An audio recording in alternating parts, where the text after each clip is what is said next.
महत्वाची बातमी, सदा सरवणकर, समाधान सरवणकर, प्रिया सरवणकर शिंदेंच्या भेटीसाठी पोहोचलेले आहेत। शिंदेंच्या नंदनवन बंगल्यावर भेटीसाठी ते दाखल झालेत। विशाखा राऊतांचं कुणबी प्रमाणपत्र रद्द झाल्यानं या भेटीला महत्त्व आहे। प्रिया सरवणकरांनी विशाखा राऊतांच्या विरोधात निवडणूक लढवलेली होती।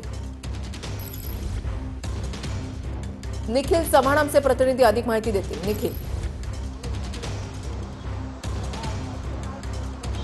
नक्कीच वृषाली, आपण पाहिलं तर आताच सदा सरवणकर, समाधान सरवणकर आणि प्रिया सरवणकर हे नंदनवन बंगल्यावरती दाखल झालेले आहेत। थोड्या वेळापूर्वी आपल्याला सगळ्यांना माहिती मिळाली की विशाखा राऊत यांचं नगरसेवक पद आहे ते रद्द करण्यात आलेलं होतं आणि या संदर्भातली जी तक्रार आहे ती याआधी आहे ती सरवणकर कुटुंबियांनी दिलेली होती आणि या संदर्भात सरवणकर यांनी या ठिकाणी त्यांच्या महापालिकेमध्ये येऊन देखील ही जी तक्रार आहे ती दिलेली होती। त्यानंतर ही संपूर्णपणे आता पद रद्द झाल्याच्या नंतर उपमुख्यमंत्री एकनाथ शिंदे यांची भेट घेऊन या संदर्भातली संपूर्ण माहिती आहे ते सरवणकर कुटुंबीय देतील आणि सरवणकर कुटुंबियांकडून ही माहिती प्राप्त झाल्याच्या नंतर विशाखा राऊत यांच्या जागेवरती त्यांच्या समोर ज्यांनी निवडणूक लढवलेली होती म्हणजे प्रिया सरवणकर, समाधान सरवणकर यांचा कुठेतरी या जागेसाठी विचार करण्यात यावा अशी देखील जी चर्चा आहे ती होऊ शकते। परंतु आताच सदा सरवणकर, समाधान सरवणकर आणि प्रिया सरवणकर हे या नंदनवन बंगल्यावरती दाखल झालेले आहेत। त्यामुळे उपमुख्यमंत्री एकनाथ शिंदे यांची भेट घेऊन नक्की काय